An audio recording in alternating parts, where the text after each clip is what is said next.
What's happening, guys? I hope everyone's well, so let's talk about Luke Cage. I just wrapped up season 1 of the show that apparently broke Netflix over the weekend, and I'm glad I wasn't the only one spending a lot of Friday and Saturday staring at a loading screen, wondering if it was my Wi-Fi that was the problem. But once Netflix caught up with the demand, I was able to enjoy this season, and I will say Netflix scores once again with this new series. Luke Cage was a fun show that showed high levels of quality in many areas and resulted in an introduction to a new comic book hero deserving of mainstream awareness. First, let's talk about the performances. From top to bottom, they were pretty solid. Mike Colter was great in the lead. He felt the part of this street-level hero, and he did a good job of conveying his inner conflict throughout this run of episodes. He embodied the powerful hero of Luke Cage, and he owned the part this season. Colter delivered all the needed intimidation and inner turmoil while still maintaining a grounded personality that made him likable not only amongst his neighborhood, but as a character that you can like and connect with. Mahershala Ali and Alfre Woodard were both awesome as well. Ali was excellent as the crime boss Cottonmouth. I thought he gave a nice depth to this character. He really conveyed a lot of the emotions of this man. He conveyed a man dealing with inner turmoil, and the story did a great job of showcasing that in the first half of the season.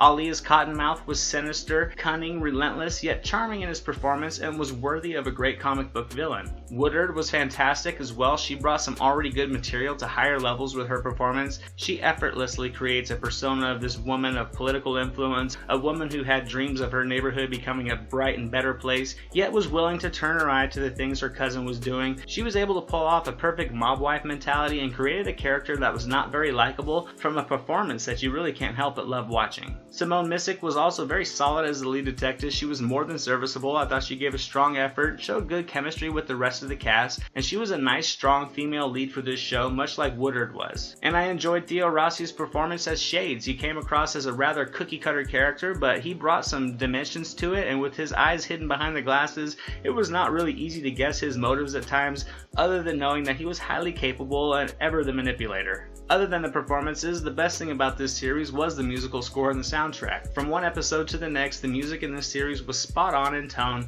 and delivered a perfect blend of modern hip-hop with a nice 70s vibe that felt like it came right out of the comic book pages that were serving as the source material. While I did enjoy this season, I did feel like the story was slightly lacking at times. Now, like I said, I enjoyed it. It was entertaining to me. There was many layers with great characters, nice settings, the dialogue was very well written, and delivered some socially relevant message along the way with subtlety, but it just felt like it wasn't enough to fill the season, and it resulted in some repetitive scenes and some moments that really felt like filler between the main story points. Now, this was a 13 episode season, and I think it could have been much more compelling had it been 10 or 11 instead. Through the first 6 to 7 episodes, I was completely hooked, connected with the characters, intrigued by the scenarios, and was all in on the building of tension. Then the story started to waver a bit for me. I did enjoy moments of Eric Harvey's performance as Diamondback, but as a villain for this show, I just enjoyed Cottonmouth more. Yes, it was an unpredictable twist to kill Cottonmouth off, and with the thought of Woodard stepping into the role of the crime boss, it was very interesting to watch. Now, by season's end, I know we get to that point anyways, but the inclusion of Diamondback's character was fun at first, but the more screen time he had, the less intimidating he felt, and by the end, he just felt very cartoonish. Also, the costume that he throws on at the last minute felt tacked on, and the climax in the end felt rather anticlimactic. But as for a good origin story, I definitely enjoyed this one. The series does exhibit quality, and the writing was a fun blend of crime drama and comic book story, and I'll give season 1 of Luke Cage a solid B+.